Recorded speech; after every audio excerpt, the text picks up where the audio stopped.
સુરતના અમરોલી વિસ્તારમાં આવેલા કોછાળ આવાસમાં બિલ્ડિંગના ધાબા પર સૂતેલી 7 વર્ષની માસૂમ બાળકી સાથે બિલ્ડિંગમાં રહેતા હવસોખોરે બદકામ આચર્યું હતું.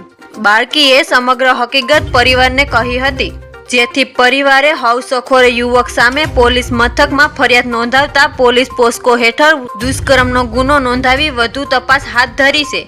બનાવની વિગત મુજબ અમરોલી વિસ્તારમાં આવેલા કોછાળ આવાસમાં રહેતા આશિષ કનોજિયા નામના યુવક ઘર પાસે જ રહેતી માસૂમ બાળકી દાનત બગાડી હતી.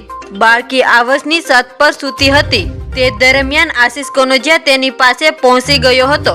બાળકીને ઉઠાડી તેના પ્રાઇવેટ પાર્ટ સાથે શારીરિક અડપલા કરવા લાગ્યો હતો. ઉપરાંત આશિષ કનોજિયા બાળકીના પ્રાઇવેટ પાર્ટમાં આંગળી પણ નાખી હતી. આ સાથે આશિષ પોતાના કપડાં ઉતારી માસૂમ બાળકી સાથે બીભત્સ હરકત કરવા લાગ્યો હતો, જેથી આખરે બાળકી ડરી ગઈ હતી. ત્યાંથી નીચે આવી ગઈ હતી. બાદમાં પરિવારજનોને સંઘળી હકીકત કહી હતી. આથી પરિવારજનોએ અમરોલી પોલીસ મથકમાં ફરિયાદ નોંધાવી હતી. પોલીસે આશિષ કનોજિયા સામે પોસ્કો હેઠળ બળાત્કારનો ગુનો દાખલ કરી કાયદેસરની કાર્યવાહી હાથ ધરી છે.